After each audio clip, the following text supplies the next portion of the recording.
And good morning, and welcome to Poppy's Workshop. I thought I changed the date on the on the stream, but I guess I didn't click save. Oh well, it is the 19th of May. Can you believe in 2 weeks we are going to be, yeah, where are we going to be? We're going to be heading into June. So yeah, that's pretty wild. How quickly the time goes by. Yeah, I'm just surprised. So let's see, what are we going to do today? Well, as I talked about last week, we are doing a bit in Poppy's Workshop that is for an organization called, I just forgot it, Mom's Advocate, or Advocate. Slight difference in the pronunciation, but different meaning in it, depending on how it is. So I'm going to have to ask the lady who heads it up, how do you say it? So what I need to do is produce 125 toys, and these will be put in the activity bag for these children with cancer. Hey, good morning, Nancy. Nice to see you. I haven't seen John on for a while, so I don't know what's going on there. Now that my eye is almost healed, I can see, so that's the good thing, and the doctor's pleased. So I was waiting to go back on with him, but I haven't seen him. But anyway, back to what I was saying. So I need to produce 125 toys for the activity bags for these children. So I'm trying to figure out, what the heck am I going to do? 125, that's a lot. I don't want to do all the same. I don't want to do my complex toys, for example, like this one here. Actually, this is one that I just did. It's going to a JJE. Hey, welcome aboard. This one is actually going to a Turkish officer that actually sits in the cube next to me at NATO.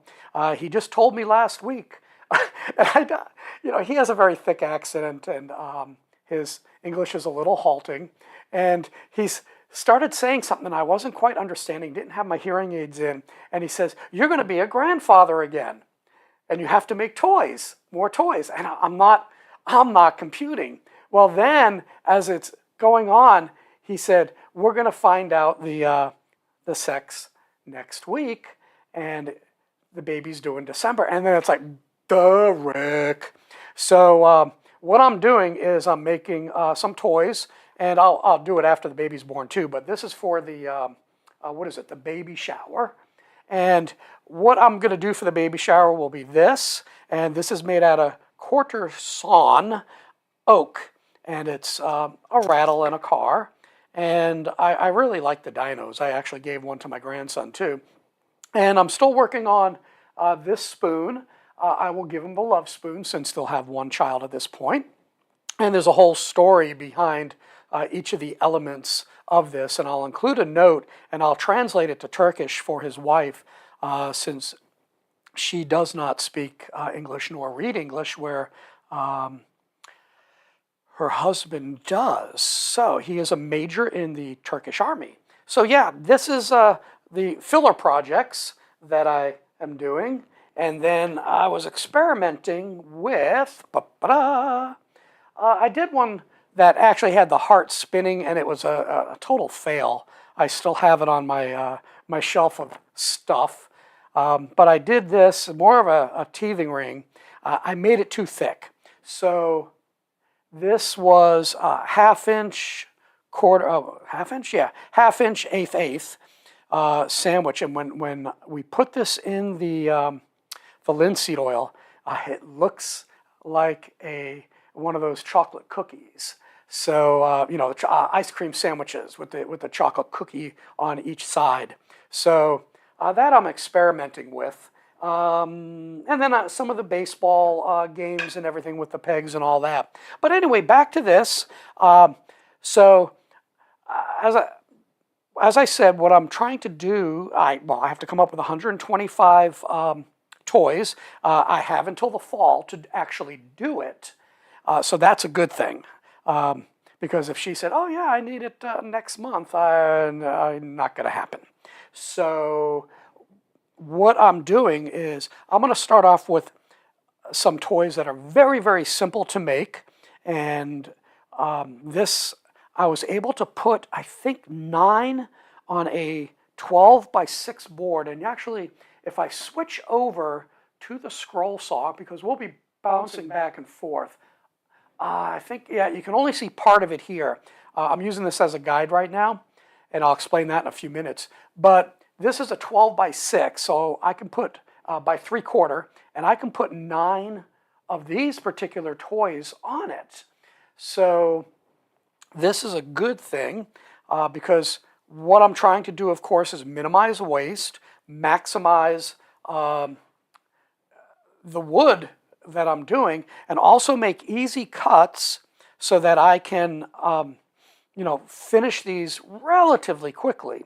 So I'm probably going to do 4 or 5 different toys, especially for the younger kids, and then spend a little bit more time on the larger toys and kind of go from there.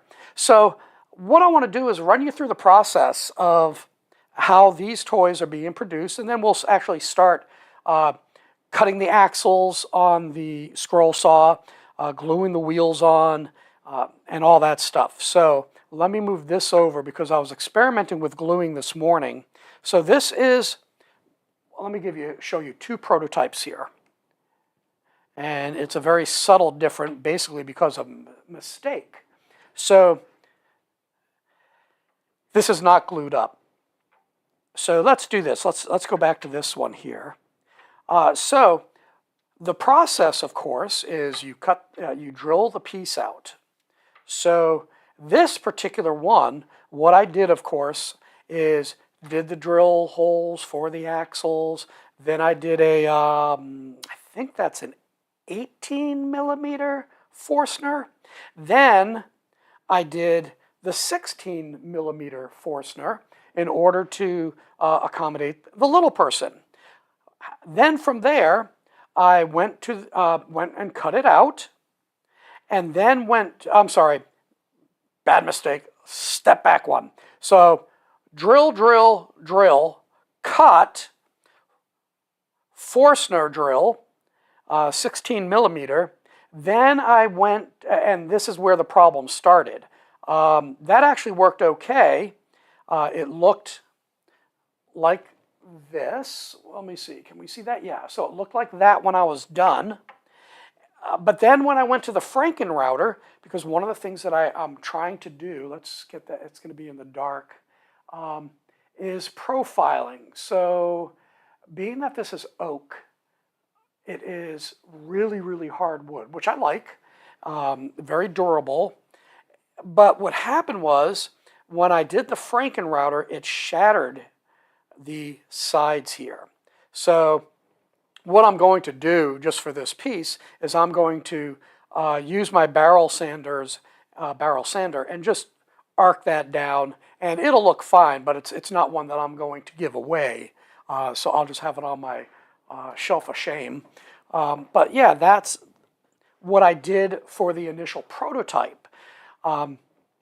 Then let me back up. After realizing what it would do is, let's go to this one, is again, it was drill, drill, Forstner drill, cut it out, Franken router, then come back and do that. So the way that I actually drill that Forstner, let me step up here for a moment, is I use these types of clamps. I love these types of clamps. So I will actually put it up on my drill press so that this is level with, flat with the table, and then just clamp it down. And then I can actually use these, whoops, get this in here. I can actually use these edges as my guide to get it centered, because I was trying to, let's see, I think I did 5 of those. I was trying to get, blah, blah, blah. You know, it's still Sunday. I need more caffeine. So I was trying to measure, because it's 20 millimeters and then put a 10 millimeter line. But the problem is you had all these lines here from the grain, and it made it very difficult for me to see. When it's under the light and everything, it was like, okay, how am I going to do this? And wound up coming up with that solution, and it actually worked very, very well. So then, after we do the Frankenrouter, we Forstner that, then I put it up on the drill press, which I have. This is my 240. I have a 120 up there right now. I have this, my mop sander. So then I mop sand. And pretty much that's where we're at right now. Everything's nice and smooth. I don't think I need to do any additional fine sanding. I mean, I could take I think this is 120. I could take my 120, go like that, and I think that's all we really need. But let me feel it. No, actually it doesn't need it. So I'll just leave it as such. Now the next step that we need to do, and this is where I have actually been struggling. Let me see if I've got yes, I do have my jig. Okay, so let's move these aside. Oh, nope, this is I'll explain that in a minute. It's really funny how I do things. So we'll go back now. This was my second prototype after doing the steps that I just told you. So what I was doing is I would kind of pre-measure from a long dowel, and I think I already used up the one that has the pencil marks on it.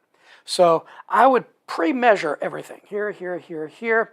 Then I would go like this. I'd say, okay, here's my line. Here's where that line gets cut. And then I would draw another line here so I knew how far, let me find the right hole, how far I would have to stick it in my jig. Well, the problem is, you know, sure, you're measuring and everything, but there's a lot of eyeballing. So everything was inconsistent at best. So what would happen, I don't think I have any, well, let's see. This was pretty close. What would happen, I'm going to exaggerate. I'm going to take a wheel off. And this is what would happen. I would have a very long dowel, and when I put it through and then trying to glue it, I would have that.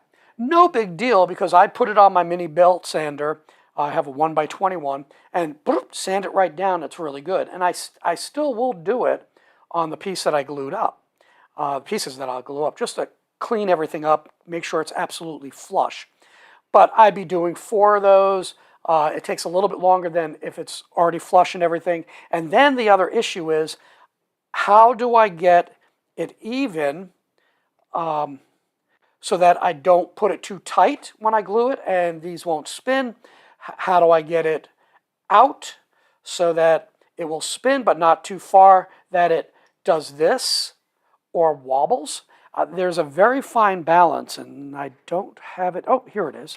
So what I had done is I made this little jig out of some thin plastic, less than a millimeter, and I would, as I glue, I would stick it in here. It gets real klutzy. So there's car, it slides down. Then I glue it, and it would give me the right distance. So yesterday, as I was thinking, I'm like, all right, I need to figure out another way to do this. So, let me make sure these are the same ones. So what I did is I said, okay, I am going to, and this is not one. Let me swap these out now. So what I did is I measured cut. Let me put that there. And I said, if I do this where I glue and it's flush here, And then when I put it through and I glue and make this flush, this may be a little bit too, I think that's one of the long ones. Uh-oh, I think I screwed up. Wait a sec. Wait a sec. You gotta love live.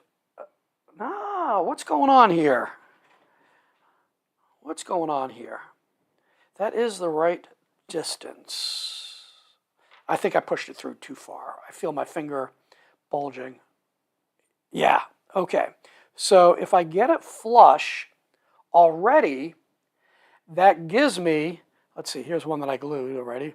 That gives me just enough wiggle so that it spins really well. So this is the test piece that I finished this morning so that we can go through this process together today. So there you go. That's kind of the process. Then after that, let me back up again. I know, just kind of rambling. This is what happens when you're unscripted. Let me make sure that these pieces are the same. Yeah, that one's a little bit shorter. That one's a little bit longer. Okay, so this is my master. I'll save these for later. Okay, so once it's glued, once it's dried, what I'll do is put it back up on the mop sander because sometimes, my hands shake. I'm getting old. I get stupid. Glue still wet. I'll get some of the glue there, which is not super critical because after everything is glued, dried, touched up, sanding and everything, what will happen is I will, like I had shown last week, I will put this in a linseed oil and just dunk it and wipe it and let it dry. And the nice thing is the linseed oil hides all that, because it kind of dries the same shade, color, whatever you want to call it. So there you go. That is the steps. For me, lives equal real life. Yeah, absolutely, Nancy. So how have you been doing? I'll take a break from yakking somewhat and kind of see how y'all doing, because I haven't been able to talk to you much in the last, when did I hurt my eye? I think it's 2 months ago that I was blind in my eye. Yeah, it's at least, because I waited a month. Actually, it's about 2.5 months, because I think it was last week or the week before, I did a 30-day checkup after, because I did the emergency, urgent care.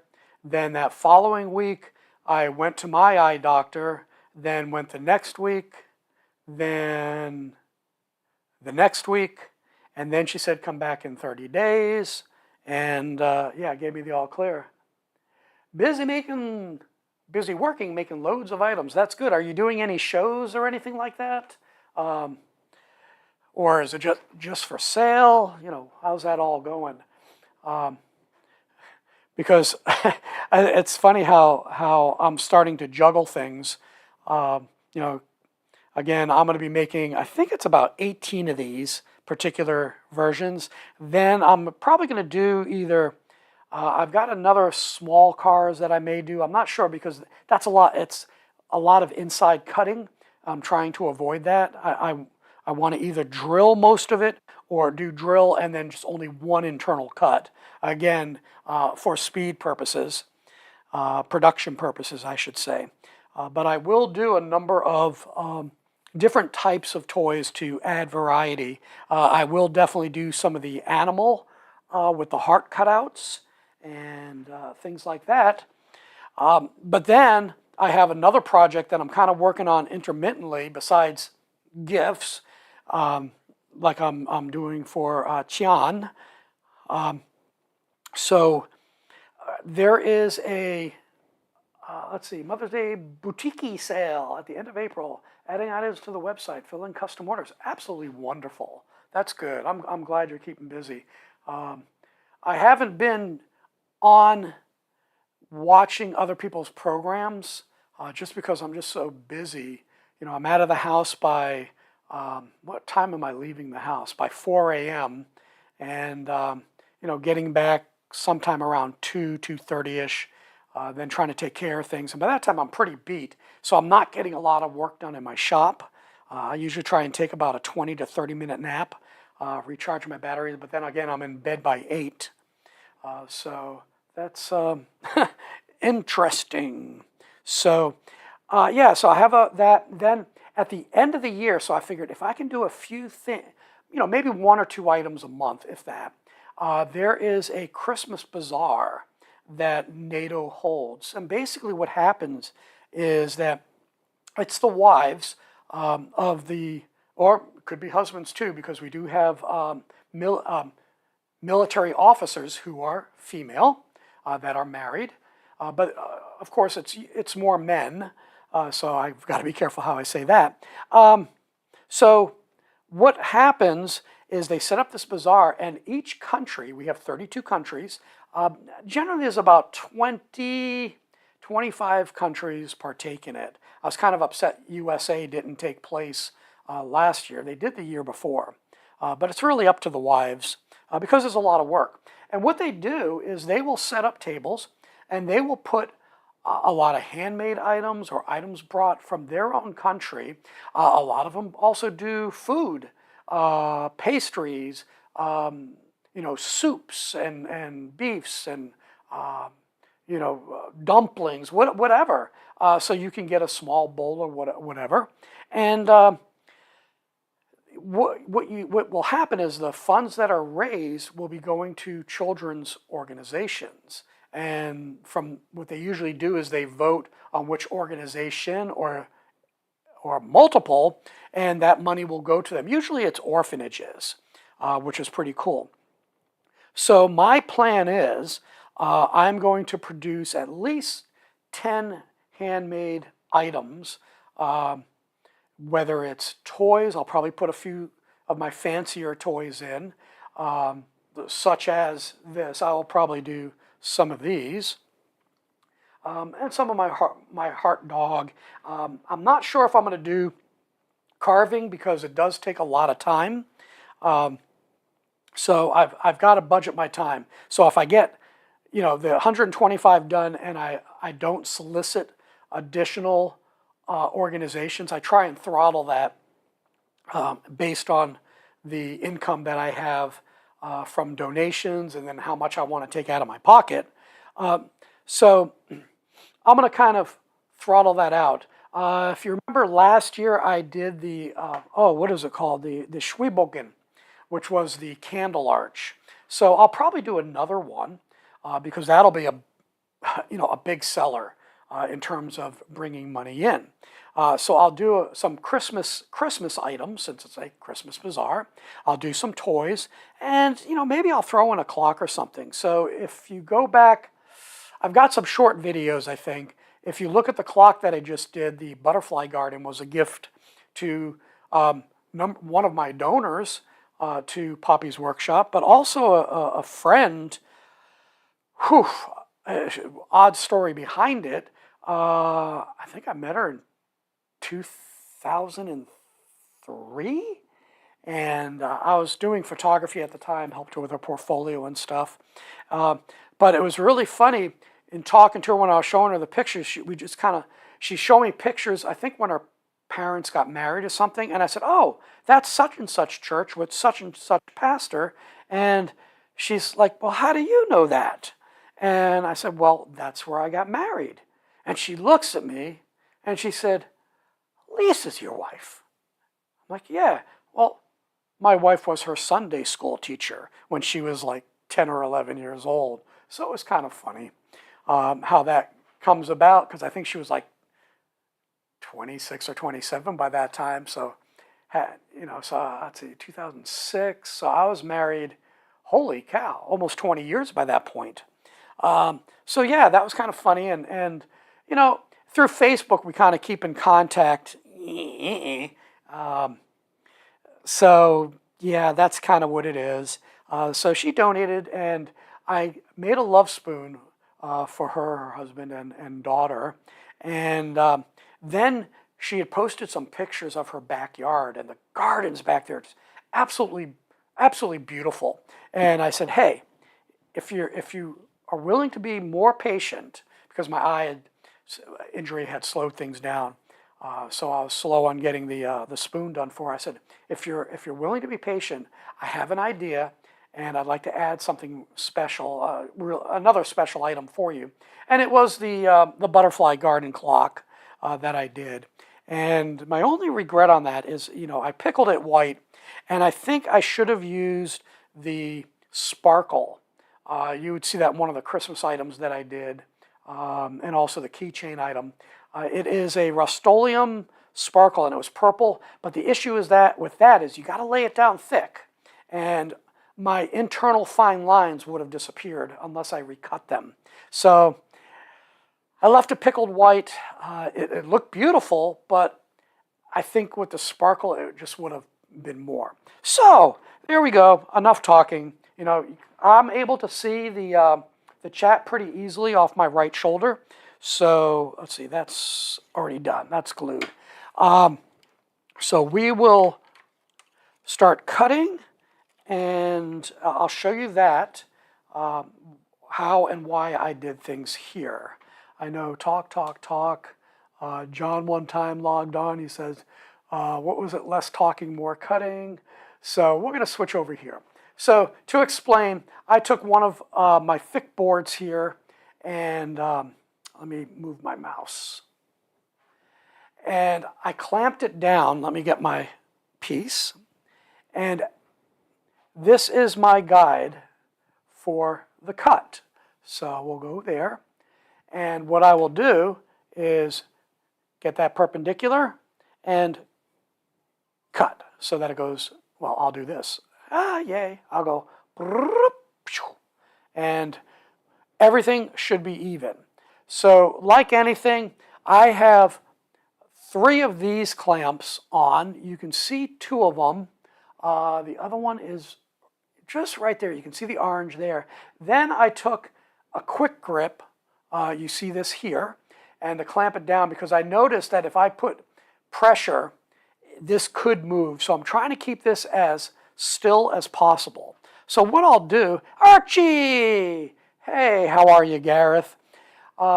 So what I'll do is just run these through, make a whole bunch of these. I'm going to keep this one as my guide because, say I do 10, 20, 30, 50, whatever. Then I'll just take this, run it through, and make sure that my tolerance or my cut stays the same. I want to maintain consistency, and so that I'm actually eyeballing when I do the gluing. And I'm not sure if that's good or not. I'm experimenting with it, and I won't be turning on the vacuums or anything. So I can actually, this is a lot faster than using my jig. Actually, I think it's more accurate. And what I'm doing is I'm looking at this. I am eyeballing the perpendicular. I'm actually creating a 90-degree this way with my eye, and also kind of lining it up with some of the holes here so that I know that I'm very close to making a total perpendicular cut. Oop, that's the part that I hate. Let's see. So this piece, I'm going to have to cut like this. I hate the way it jumps, so I'll do that later. I'll put that aside. But I now have 4 of these, so let's move back to the workbench. Boop-a-doo. Okay, so here we go. We'll put that there. That is my test piece.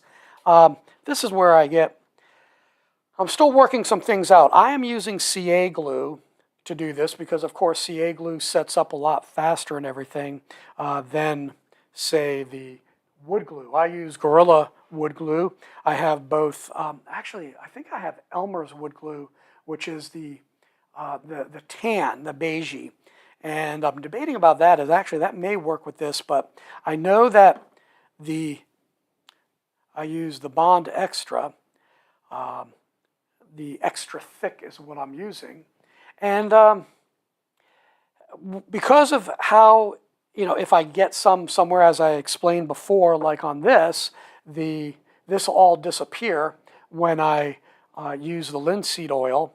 So yeah, I'm still debating. Everything is in flux. So we'll go there. Man, I can't believe I talked for 30 minutes before cutting. So here we go. What I'm going to do is I'm going to do 2 cars, and I'll show you the process on this that I'm doing right now. Now, let me show you this. I'm weird. So this is one of my fails of one of the little people that I was drilling a hole. Let me get that into the camera. For a dowel. That was for my helicopter. Oh, I love Gorilla Glue. I really do. It's nice and strong. Good product. And I don't remember if that comes tan or not, but the white dries clear, and it handles very, very well. Very strong. So if you look at my sandwich, where is it? Get it, grab it. All right, so when you look at my sandwich, when I clamp it and everything, I use Gorilla Glue. Oh gosh, yeah, I do have a room full of fails too. But I do clamp it and let it stay. I'm paranoid, even though it says, I think it sets up in 20 minutes, dries in like 2 hours. I generally keep it clamped for at least 12, if not 24 hours. For your tumbling tower block projects. Hey, can you put a link in to show me where your tumbling tower block projects are? Because that sounds like something I may want to get for my grandson. So there you go. All right, so anyway, I have one of these fails, but I decided, look what I can use it for. See, I've got all these blades in here. These are old blades.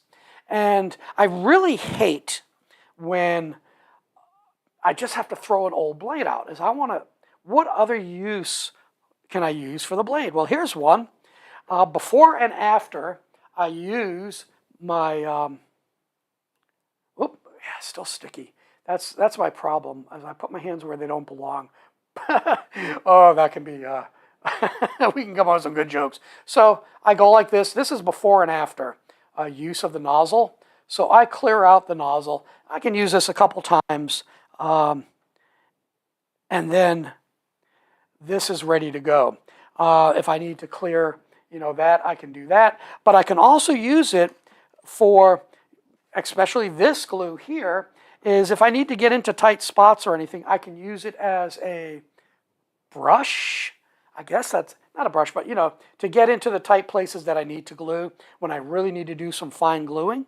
So that's what I do. So what I'm going to do is I'm still trying to work on the best way to do this. So I've actually been gluing inside the wheel, putting some big dollops, because I had a couple fails last week. After I dip in the linseed oil and everything, boy, that's loose. After I dip in the linseed oil, there we go. Yeah, after I dip in the linseed oil, I check the wheel. So I'll give them a twist. So here I'm holding the car and I give a twist to make sure that the glue holds. Well, I think it was 5 or 6 fails last week. I don't know what happened. I think I did those, yeah, so I think something like this is I thought I got it in, I thought I got enough and I didn't, and because I was still having the eye issues, I didn't see it. So I've been doing it like this, giving it a little twist, and then sending it through, and then getting it. And that was stupid. And then I'll put it over one of these holes, and then I'll let it dry. So let's see, you made a Ferris wheel, a covered wagon, a playlist on your channel. All right, I'll go to that. Oh, you used it, okay. The tumbling tower blocks from Dollar Tree is smaller than the Jenga. Oh, okay. So I thought it was a toy that you made. My bad. So what I do is I set up 1/2 of the wheels. I mean, this is kind of self-explanatory. This is just how I'm doing things now, but I'm always seeking a better way. And again, I'm debating whether I want to use white glue. Now, one of the things I could do,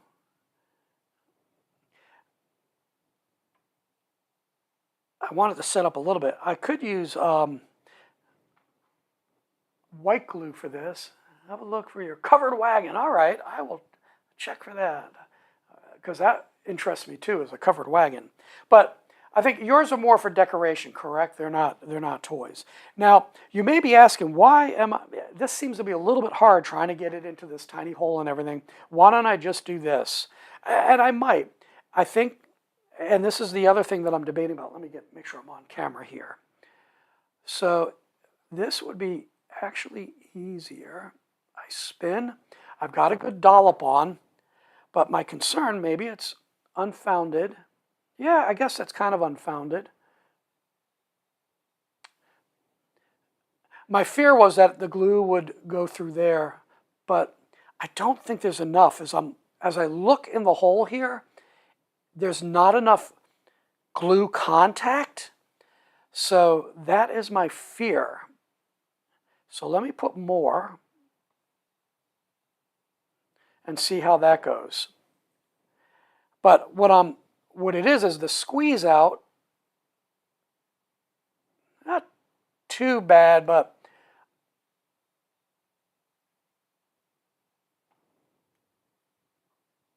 man, you know, that's inconsistency of these holes I'm looking at. You can't see it there. I don't want to move it.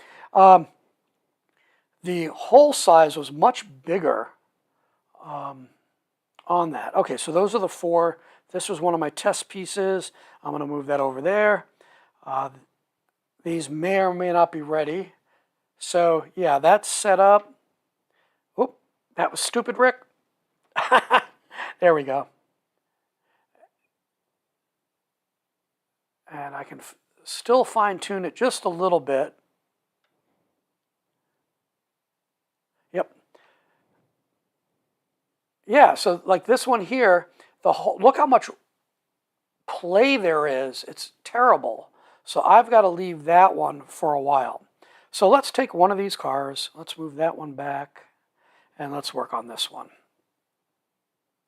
And this is where I always screw up, is I just grab and go. So let me read some of these things.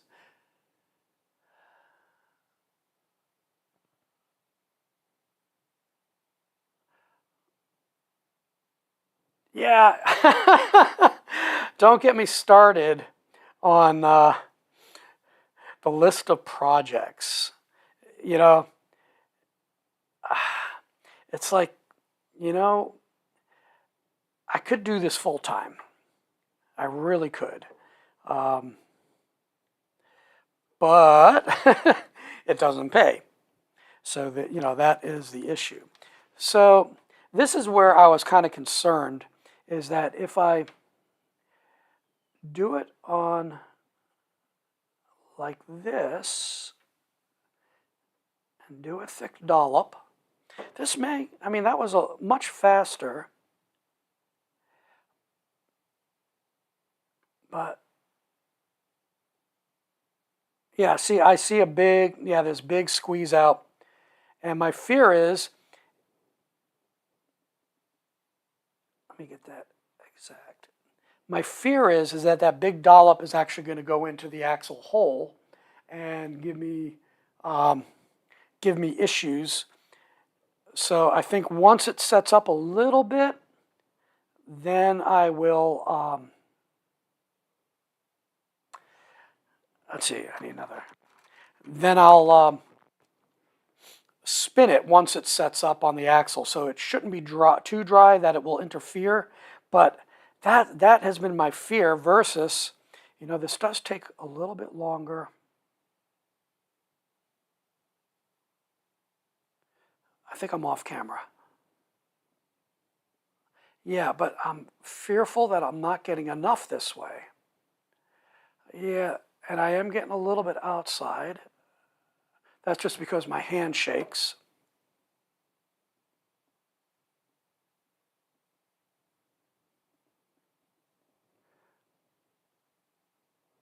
I got to get this in the light so I can see. I think I went a little bit too far. No, a little bit too far. So that feels about right. So I'm going to leave it like that, let that dry. There we go. Man, my hand is shaky. This is terrible. I used to have the steadiest of hands, but not anymore. You know, getting old is not for the faint of heart. That's absolutely. Okay, let me read here. What material the car is made of? Is that the natural color? Yeah, so these are the oak, but it's quarter sawn oak. I got it from uchuhardwoods.com. Very nice. They also have white oak, which is a little bit harder, but it's a nicer grain. Let's see. So that is the natural color, but I prefer to do this. So this is what it looks like. Let me get under the light. So I prefer to linseed oil it, and this is what it looks like in comparison. When you, oh, wait a sec. I'm trying to look at the screen. When you linseed oil it, it darkens up beautifully. And yes, absolutely, I find that the finish absolutely pops. So if you look at my video from last week, I did a number of different pieces and a number of different materials. In particular, what I really love is the walnut and the way that the walnut finishes. It's just, oh, why is that sticking? The walnut finishes beautifully. Did I not drill through right on this one? All right, so let's take that. There we go. That's why I keep extra pieces around. Walnut just, it's so chocolatey beautiful. So I would highly recommend that, finishing it. And again, the reason why I like linseed oil is because, there we go. That's, yep, that's okay. The reason why I like linseed oil is because it, let me rephrase, raw linseed oil with no additives.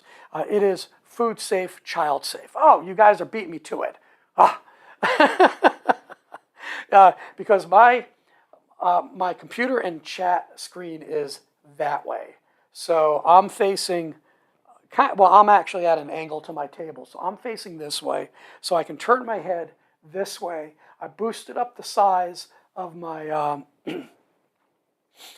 my monitor. I have a small second monitor to my laptop. The laptop is the one that I have all the controls on for the cameras and stuff. Yeah, that. I tried using those little thin extender nozzles, and I just can't get them to work right. It's kind of irritating, if you ask me. Oop, that is drippy. Drippy, drippy. Before I do something stupid here, get that extra out of the way.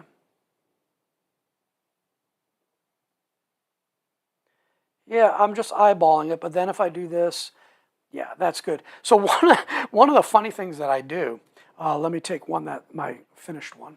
When I go back to the mop sander, so the mop sander will be like this, all right, and it spins this way. One of the things that I do, and it tests out the wheels, is I will, of course, do. Let me change hands here so you can see, and let me turn. There we go. So what I'll do is I'll do the car like this. I'll angle it like this. The wheels will actually spin, and I do this at 600 RPM. And It's funny, any color about linseed oil. I know where we're taking that off of. I actually did quote the black. I think it was, people keep saying that the old expression is the customer's always right. Well, that's not the full quote. The customer is always right in terms of, I think, taste or style or something like that, or color. So the running joke was, for me, is yes, the customer is always right, as long as they choose any color, or they can choose any color as long as it's black, is kind of what I said.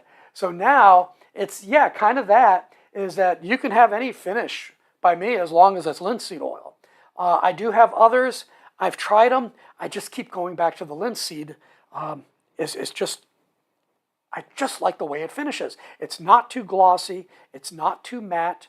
It gets into the nooks and crannies. It flows well. I can dunk the pieces. I can brush it.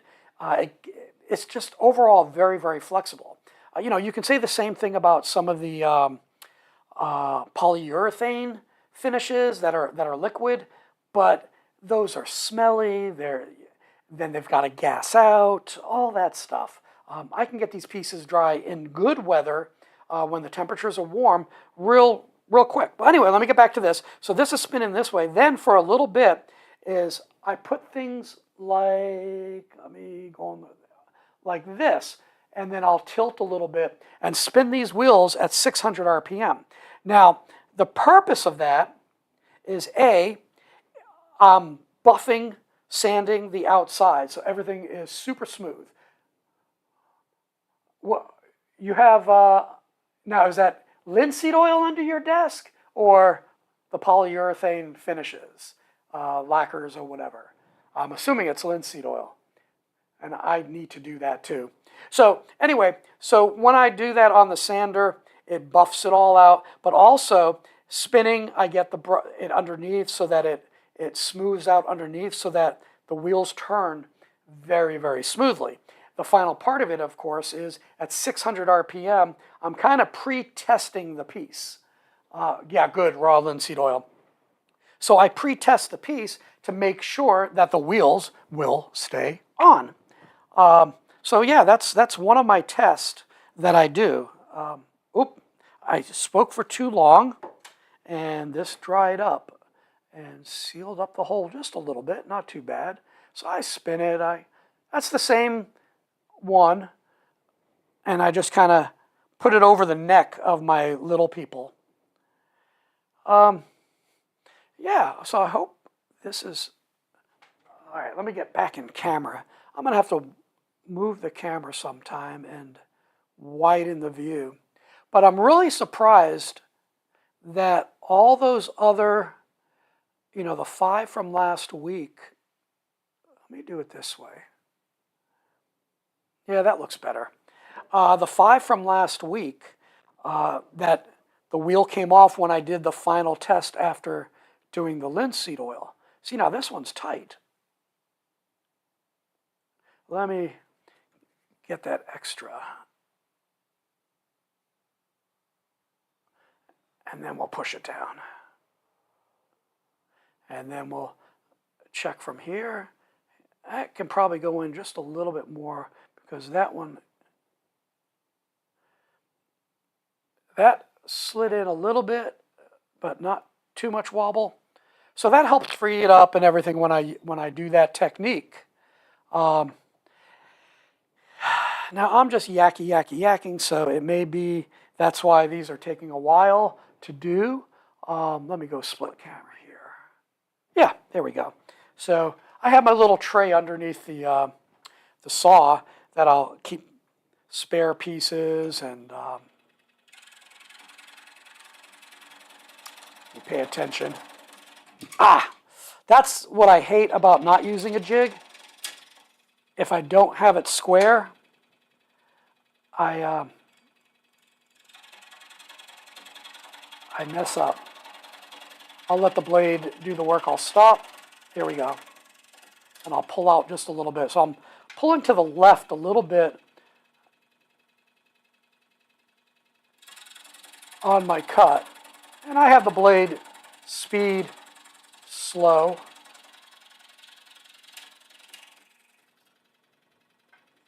But yeah, much faster than my jig.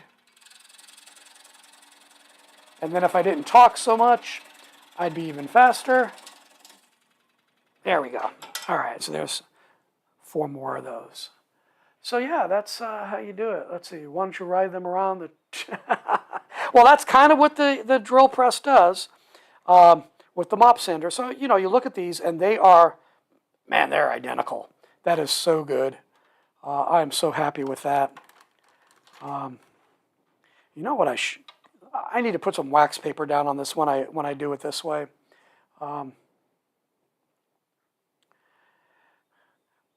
But yeah, it's funny that they failed.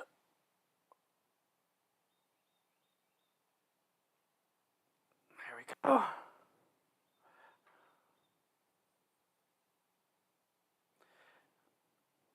Yeah, that one that was really loose, I probably should have thrown that in my my bucket. Let's see, let me reach over. And this is actually really funny how this works. So here is, this is actually a sharps container because I have to give myself injections, but I don't use them because they're self-sealing. And what I do is if I fail something, cut things, like I have some, this was an experiment, for example, when I was doing wobbly wheels. You can see the off-center axle hole there. That was from a few times ago, and sometimes I just get lazy. This one looks fine, so I might have just thrown that in because I couldn't find the bag. But then here's one here. So this is one, somehow or another, I glued the wheel on, and it was too short. So what I may wind up doing one of these days is go back and just cut that off, sand it or whatever, and then drill it out. But I don't like just throwing things away. Yeah, so let me show you something here. So this is what I am fearful of. Well, you know, let me go back to the full workbench. So this is what I am fearful of, if you can see it, where the axle goes into the wheel. Let me get under the light. Nah, too far away, too out of focus. But there is squeeze out, and it is actually on the wheel itself. So that's my fear, is that if it goes up against the side of the car, it will lock the wheel. So that's why I am not doing it when I do the other wheel. At least this way, because of me waiting, you know, doing 4 wheels first and letting it set up. Yeah, I'm just seeing the squeeze out is outrageous. Yeah, this is coming out a good 1/8 of an inch or whatever. Terrible. Yeah. Now, you could ask, well, why don't you just use some activator and just try that sucker? I could. I absolutely could. However, now I'm putting more chemicals on my pieces. These are children's pieces. And if this is a 2.5, well, I think these may be more for 3-year-olds. Mainly because, you know, putting it in the mouth, and I know 3-year-olds, maybe even up to 4, not as frequently, not as deep, not as crazy. They put things in their mouth. So that makes me very nervous, is that chemical will linger. You know, even though after the fact I am putting linseed oil over it, I don't know what leaches out. So I'm avoiding that at all cost. So I think that wasn't too bad. That one wasn't too bad. But yeah, when I do the other side, I'll do it through the wheel itself rather than on the, oh wait, I'm out of the, stupid me. I need to get a monitor so that a longer extension so I can have it right there. So I can actually see what I am doing on camera, because I am notorious for going off camera. You know, go figure. So let me look at here. You have an idea for my jig. Ooh, okay, that would be cool. And actually, you know, that was just made out of scrap wood. And what I want to do, I'm still laughing at that one. Why you don't ride them around the track to test them? Question mark. You know, hey, I live a few miles from an international airport. Thankfully, I'm not in the high noise or overflight zone. I'm actually off to one side opposite the botanical gardens. So that's really nice. They're not allowed to fly over that. And they fly further to the, let's see, that's west, so that would be south. So they fly further to the south when they're coming from the south, when they make their turn over the Chesapeake Bay. If you look up Chesapeake Bay Bridge Tunnel, not the Chesapeake Bay Bridge, but the bridge tunnel, that is 22 miles of bridge and 2 tunnels that go over the Chesapeake Bay at the mouth of the Atlantic. I live about 4 miles from that. Absolutely beautiful. Going over that at 4 o'clock in the morning or sunrise or something with the top down on the convertible. Absolutely love it.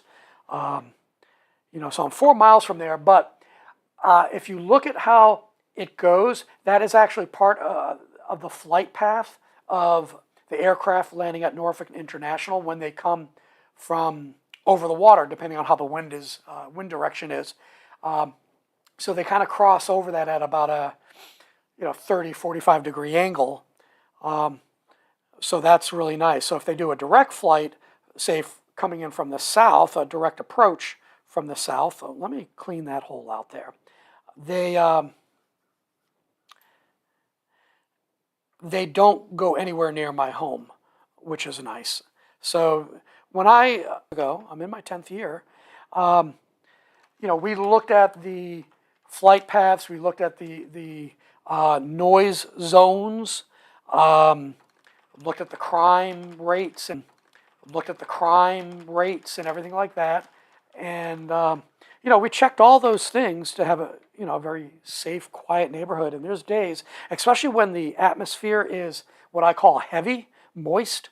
I am only a minute away from the exit to a major, 3 lanes each way plus a 2-lane reversible highway. So, you're basically talking 8. Oh, that's leaky on my leg. What the heck? I guess something drippy. And on those heavy days, I do not hear anything. You go outside, it is just absolutely quiet and still, which is beautiful. And that's why we selected this area. Plus being close to the highway, it's an 11-minute commute for me to get to NATO. I'm near the hospital drippy rag. I'm near the hospital, actually 2. One hospital is about 5 minutes away, the cancer, heart place 5 minutes away. Plenty of food, places to eat. I love the hole-in-the-wall places. My favorite right now is this Thai place.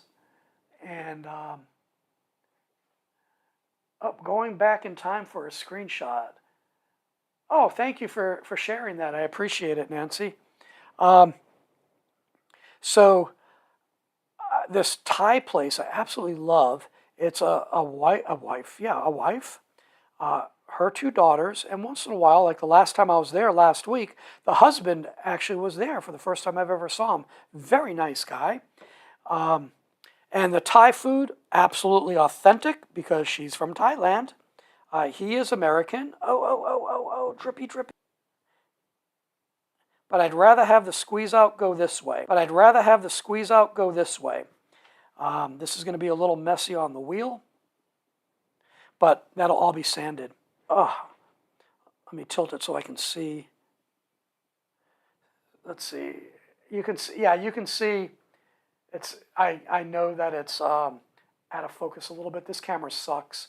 I like the camera on my scroll saw. So you can see all the drips, but that'll all be hidden with the linseed oil. There we go. Okay. Yeah, I covered up my other screen, so I don't know how many people are actually on the this live stream concurrently, because I've also boosted up the, let me make sure that's, oop. Yeah, I can't leave that. I'm going to have to sand my table. I'm getting glue on it. So I have to, let me check this here. Second. I'm trying to think as well. I forgot what I was saying. I'm just kind of rambling. Yeah, that's fitting kind of weird. All right. Let me do this. This was dripping on me, so haven't done this since I started. What I also do is, with the drips and everything here, I'll take a razor and basically whittle the glue residue away. So let's see, 3 ATM. What? 3 ATM? But back on the jig there, Gareth. Oh, yeah. See, pay attention, Rick. Back on the jig. One of these days, I'll take it to a gentleman that I work with at NATO. He has a side job doing 3D printing, and he has like 30 3D printers. It's absolutely insane, the business that he's doing on the side. He also loans them out to schools for free, things like that. Goes to schools to lecture. Yeah, that's, oh shoot. I'm getting sloppy. Yeah, I've got to rethink this.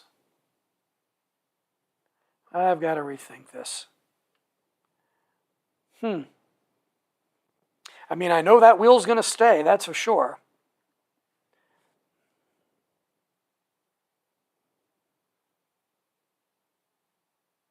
Yeah, there we go. That's a better eyeball tolerance. Right now, he's actually making little planters, but they can attach together. They have a water port, and then with the water port, there's actually a thing that tells you how much water's in there. Then they can interlink to each other, change panels to give different colors, and then add on a attachment for the grow light. I mean, it's really creative what he did. Okay, I got to bring this up to my eyes. There we go. See, now that one didn't drip too bad. Surprise, surprise. All right, we got one more to do. I know we have all these over here, but I have not put these on the mop sander yet. I only mop sanded 5 for today. Let's see. Let's cut 2 more, and go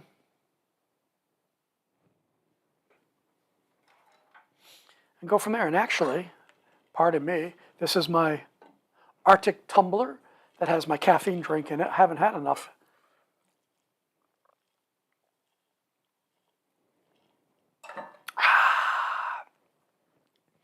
Yeah, that is coconut strawberry. It's the Celsius packet powder. I'll only cut 2 of these. Oh, losing my horizontal here.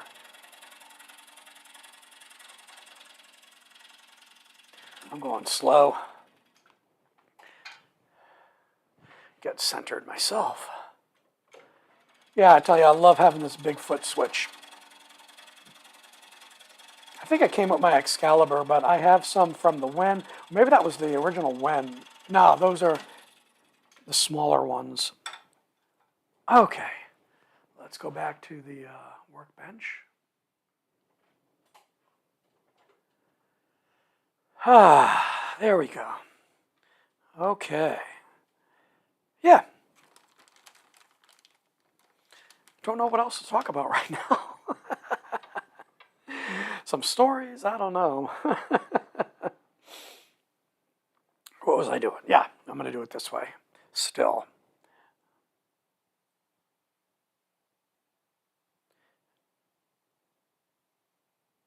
Yeah, that nozzle's getting a little bit chunky, but I'll be done with this shortly. And I did it again. Ooh, this one's really tight. Uh-oh. Uh-oh, this is not good. That is not going in. Ha ha! Fail. All right. Wait a sec. Pardon me. You're not going to see this. I'm putting this in my wood clamp. And I don't know if I can get that down. Actually, let me do this. I will be right back. I am actually walking over, getting my my hard mallet. This may not work because this might be too long of a setting period.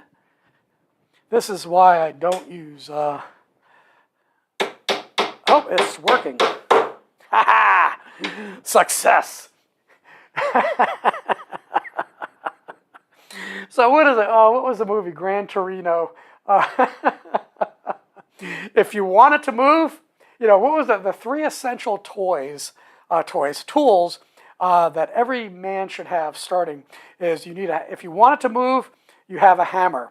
If you don't want it to move, it was duct tape. Or if it's stuck, I forgot. It was a hammer, duct tape, and was it WD-40? Oh, I'm going to have to rewatch that movie. Nuts. So, yeah. So, yeah, I'm going to have to keep that handy. I like this. This was just a cheap hammer, hard rubber, one harder than the other. So I'm not damaging the wood as long as I don't hit too hard. But yeah, that just reminded me of Gran Torino when the Hmong boy he brought into his garage when he got him a job working on a construction site and was giving him tools. Oh, this one too. Wow. Unbelievable. But doing it that way, what I like about it, yeah, WD-40, thank you. I thought it was WD-40 because that's the same thing.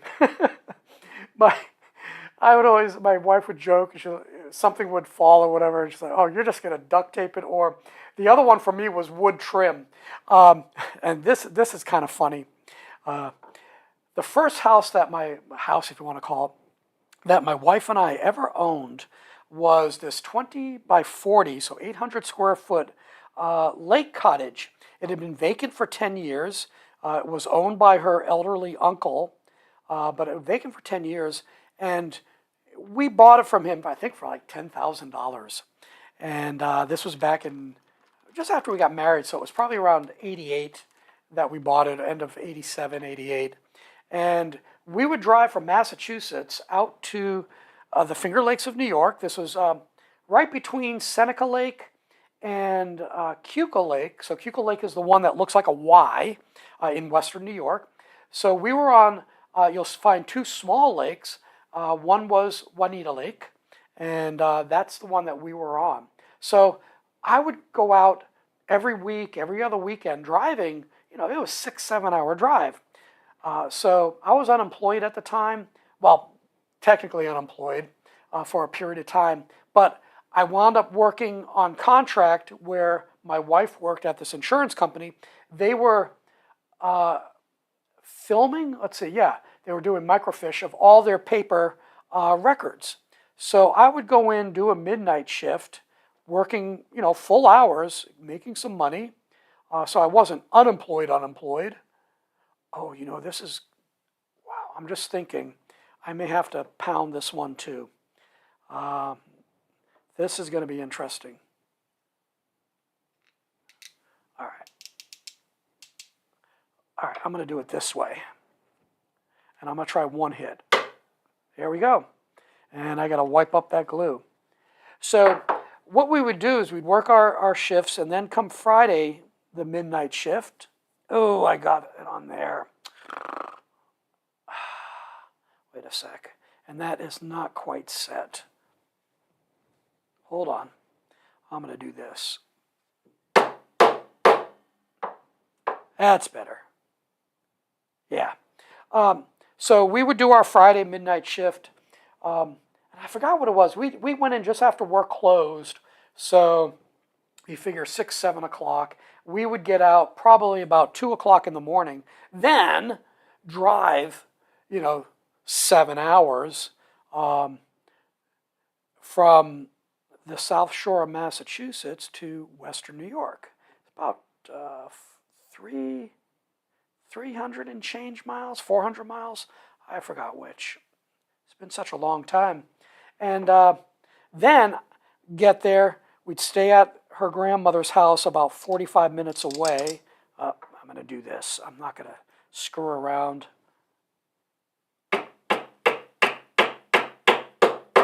Actually, I kind of like this better in a way, because with us being this tight, because I know, let me get that extra glue out. I know, A, that I've got it flat, and it is a tight fit, so I don't have to worry about the wheels coming off. There we go. All right, that's what we're going to do today. So anyway, I would go out, we'd get a little rest, then I would go to the cottage, and I would work the next 2 days. So the Saturday and the Sunday, basically I gutted the place to the studs. I then started rebuilding it. I wound up getting a kitchen, oak kitchen from a company. I got it, I can't really call it for free from them, but I was working for somebody. This is why I was quote unquote unemployed.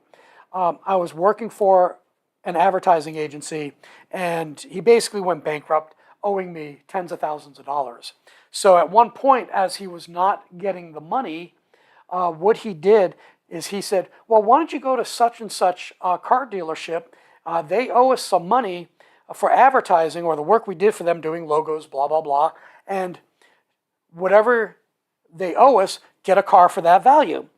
And I'm like, I already got 2 cars, or I think we had 2 cars or 1 car. So I don't need one. Because actually, yeah, we had a 1988 Mitsubishi Precy, so it was a brand new car. We got it for $6,000, brand new, 3 miles on it.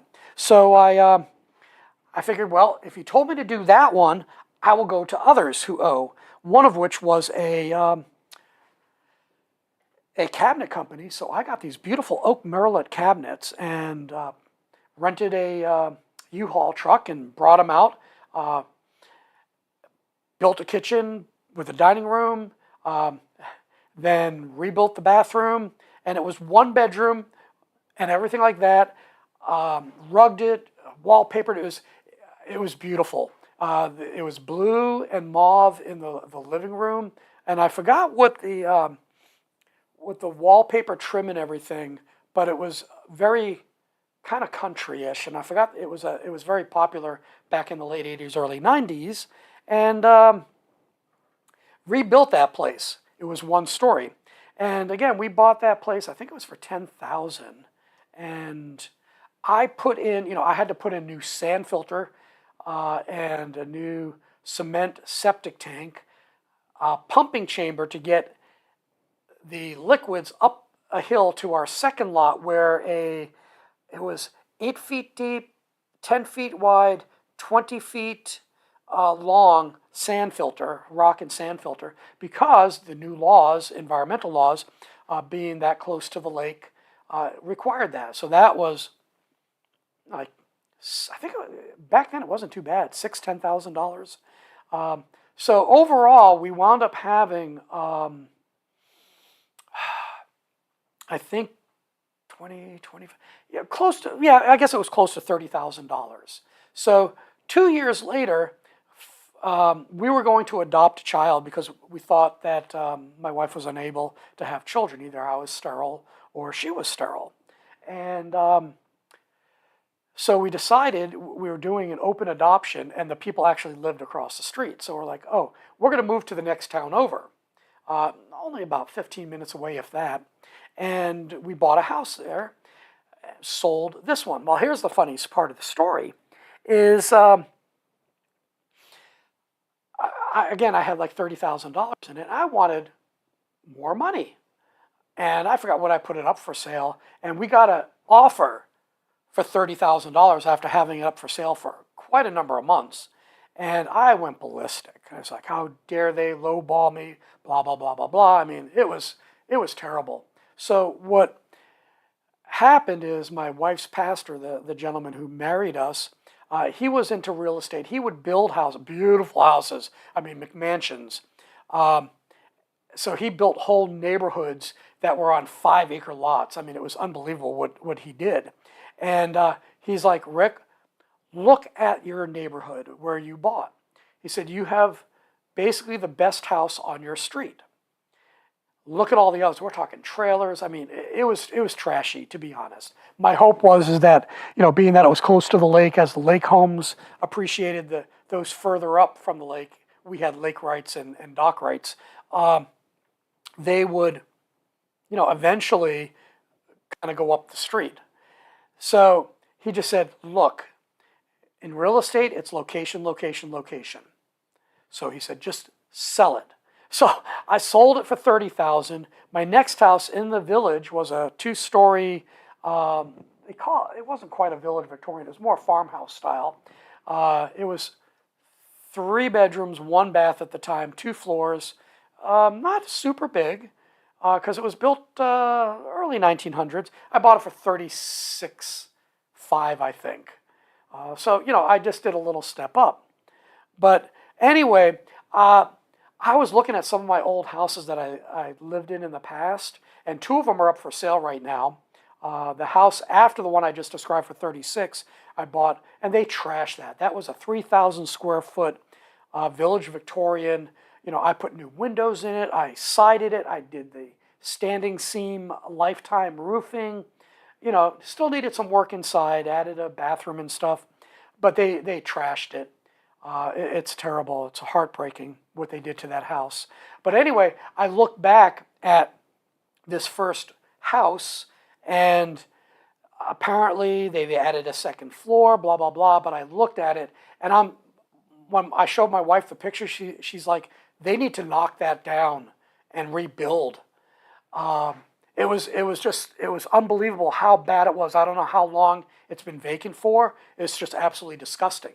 The kitchen that I built is still there, and it looks pretty good shape, but the floor that I put in, totally broken up, chipped. They were just abusive to it. The walls are a mess.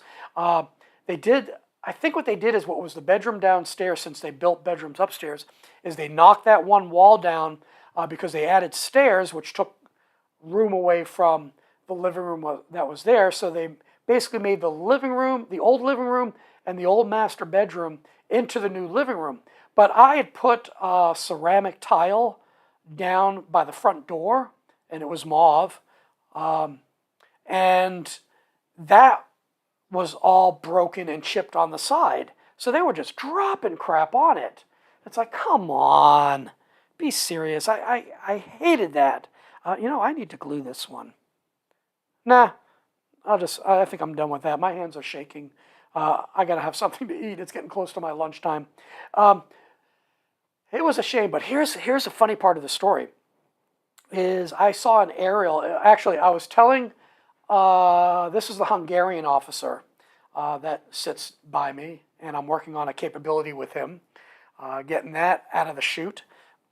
And we were talking about something. He showed me where he lived in Hungary, the area and everything, and I brought it up on the map so that he could see it. And then he goes to Google Earth and zooms in to my street where that first place was, and he's like, whoa, did a tornado go through there? I mean, you could see old cars and boats and trailers. I mean, it was trash when you look at what the aerial looked like.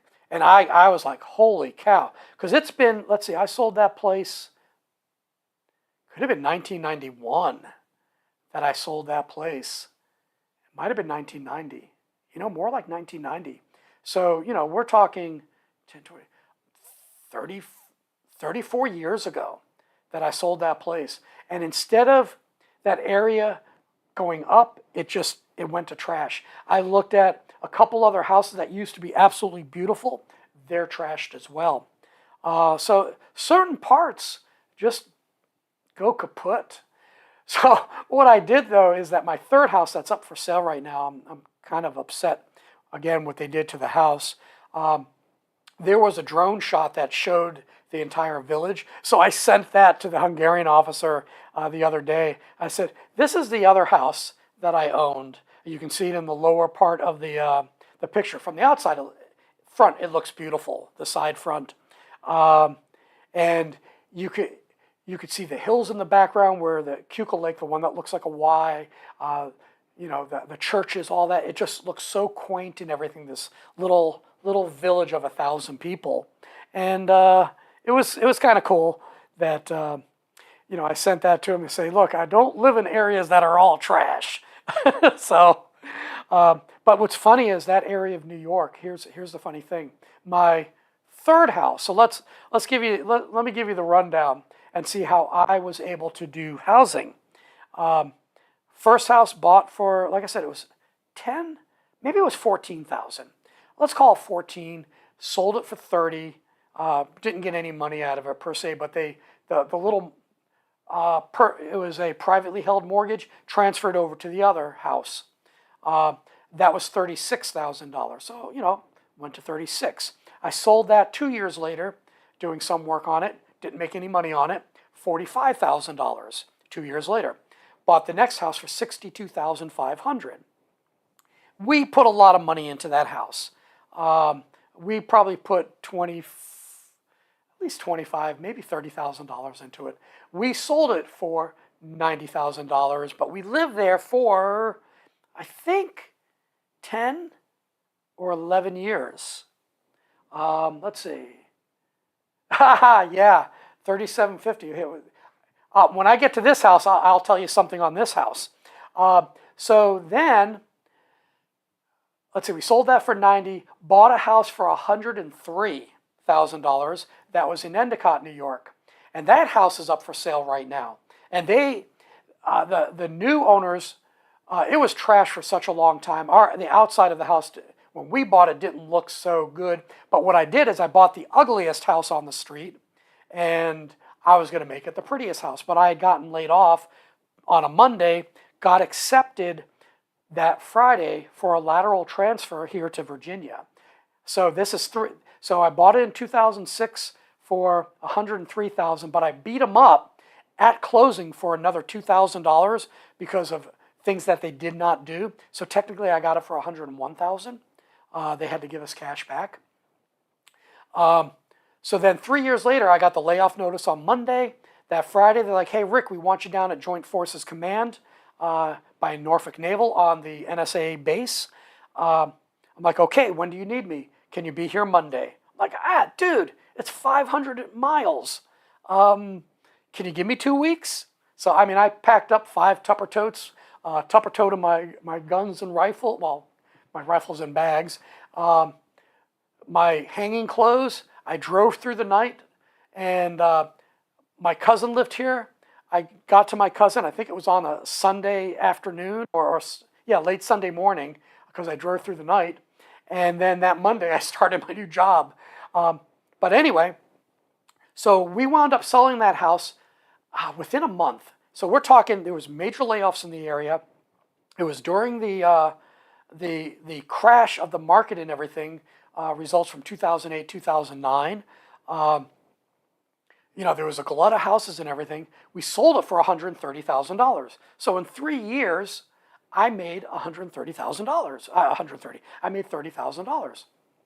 So fast forward, moved to Virginia, lived in Norfolk. I rented 2 homes, but lived in the first one for 2 years, but then had to get a bigger house because we went from 3,000 square feet down to like 1,300 or 1,500, because we figured, hey, the girls will be going to college. One's still in New York, blah, blah, blah. But then a young man was going to come live with us. The whole story, I'll tell you sometime. Went to a little bit larger rental home, but the rental agent was a jerk, to be nice. So we were there, I think, 2 years, and he forgot to contact us for renewing our lease. And I knew that he was going to raise the rates, and it was like $1,600. I think we were at $1,550, and he was going to raise it to like $1,650. We were screwed. So it's like, hey, he hasn't done anything, and we can always go month to month. So we started looking for a house, found the one that we're in now, and we negotiated and bought this beautiful home, brick home ranch, for $240,000. That's a big jump for us. But I knew that we were just coming out of the low on houses. So this is 10 years ago, so that's 2014, because the low of houses was from like 2009 to 2010, started coming out. I'm like, look, rates are low. We got a sub 4, I think we're 3.6, 3.65 interest rate.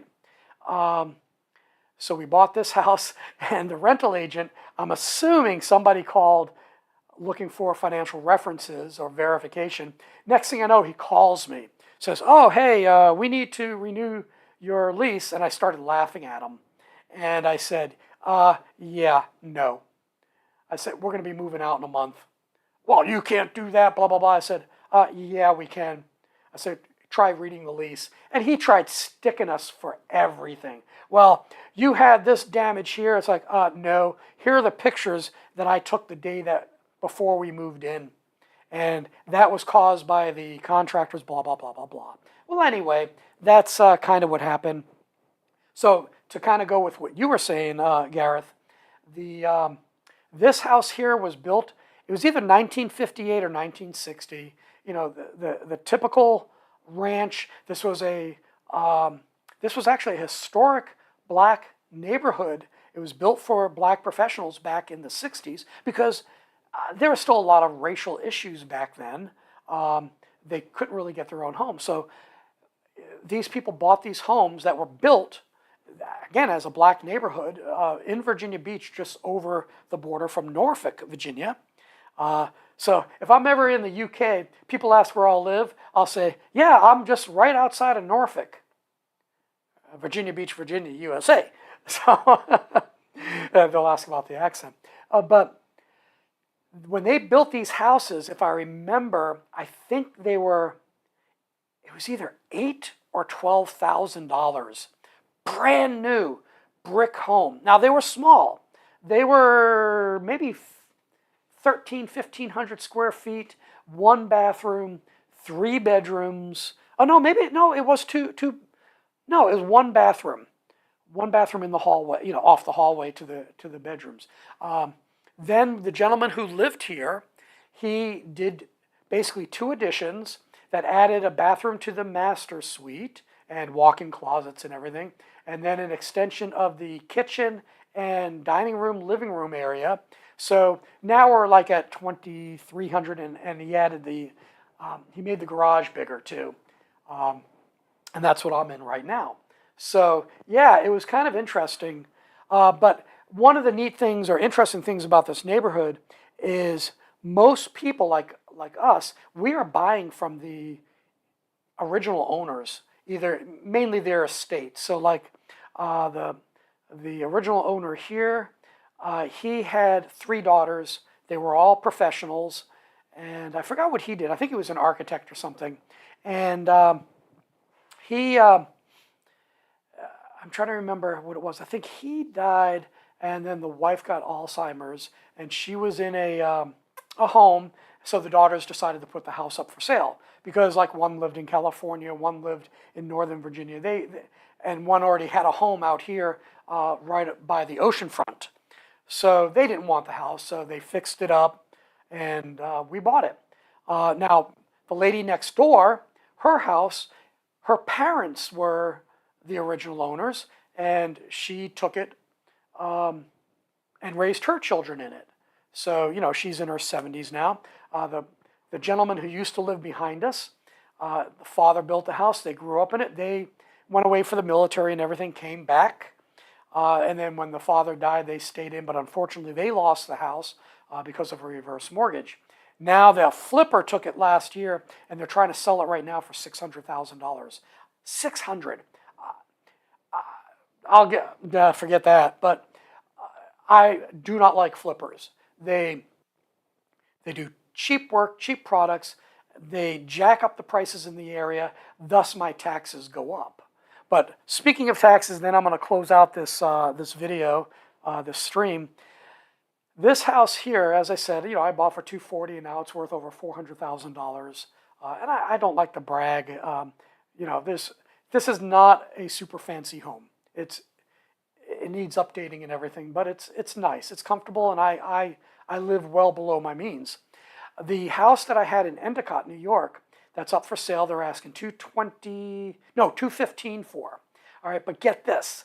The taxes on that house, property taxes, are $5,200 or $5,400. My taxes here are $2,600. So my house is worth double here, my taxes are half, and then the house in New York is worth half, taxes are double. So that is one of the issues in that part of New York, or all of New York. Taxes, property taxes are so high.